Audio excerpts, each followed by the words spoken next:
Good morning, my brothers and sisters. Welcome to episode 12 in the book of 1 John. I'm going to title today, Living for the Pleasure. Now, that's not the pleasure of self, but the pleasure of God.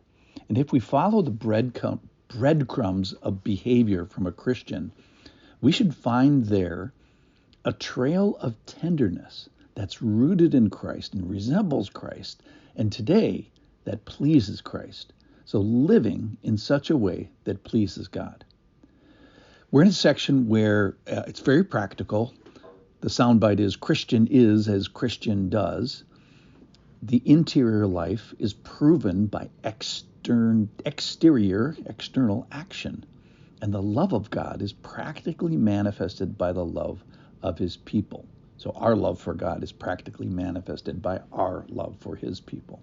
And the affection for Jesus can be seen by the affection that we have for the knucklehood, that is, the brotherhood.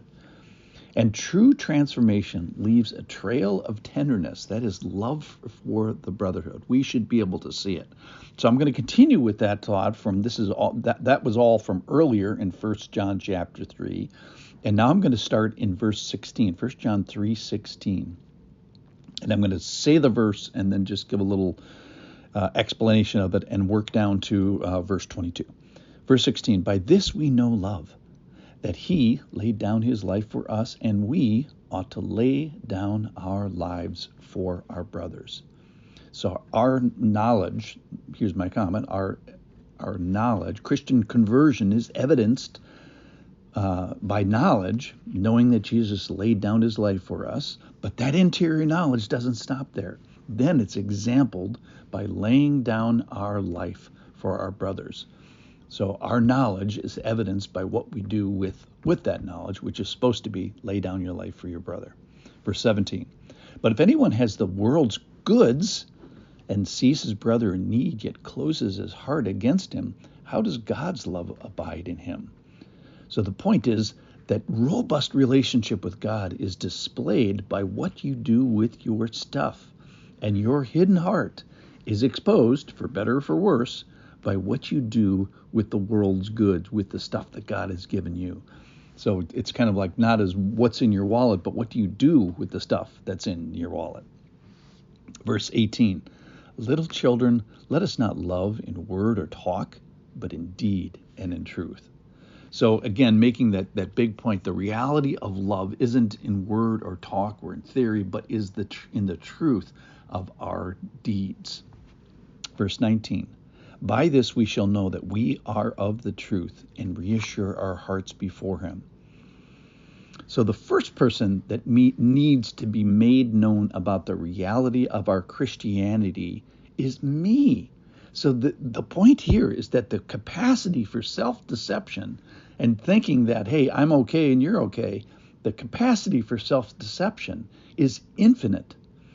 So we shall know that we are of the truth. How? We know it by our life, by our stuff, by our deeds, by our practical. So how do I reassure myself? How do I reassure my heart to myself before God? Well, I look at my actions. I look at my doings. I look at the evidences. And then here's the contrary verse, is that whenever our heart condemns us, God is greater than our heart, and he knows everything. So God's capacity for deception is zero. So compare our capacity for deception, which is infinite. God's capacity for deception is zero. He knows everything. He sees, yes, the inside posture, and he also sees the outside practice.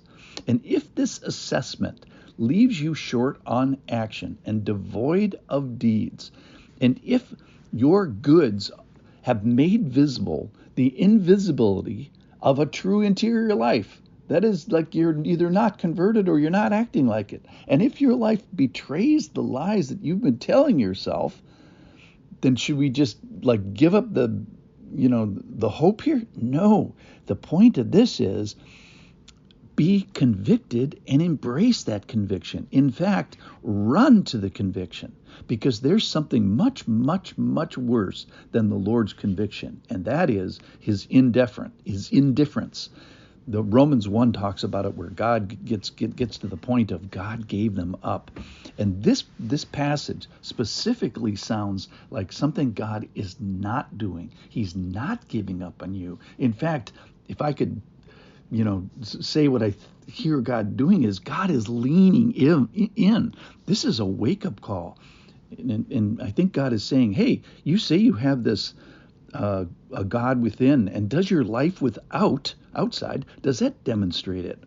Not demonstrated on another continent, but with the brothers and sisters and the knuckleheads that he's surrounded you with. So this is life with God, not in theory, not just in your head, but in your hands, not just in your intentions, but in your possessions, and not just in your words, but your works.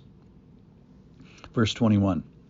Beloved, if our heart does not condemn us, we have confidence before God. So this is kind of the good. If you're not condemned before God, then we're supposed to have a confidence. And it's manifested by this asking and receiving in a relationship that pleases him. Verse 22, and whatever we ask, we receive from him because we keep his commandments and do what pleases him. So if you really, really knew that God cares about you and that God hears your pleas, what would you ask? I'm going to leave that. That's a great question for today. Hold your thought because I've got one more verse. All right, so you're a God that I want to see. I want to serve at your pleasure. Verse 22, whatever we ask, we receive from him because we keep his commandments and do what pleases him. So doing what pleases him. That's where I get the title today, Living the Pleasure. So we are doing stuff, external stuff that pleases God. Then these practical truths can please God. What I know, what I do, how I think and how I live, what I decide and what I do, what goes on in my head and also what goes on in my hands, what goes on in my intentions, but also with my possessions, what goes on with my words, but also with my works. These things can please God. Don't face the condemnation of actionlessness and sin, but please God by our behaviors. Let's live for the pleasure of God by what we do. Thanks for listening.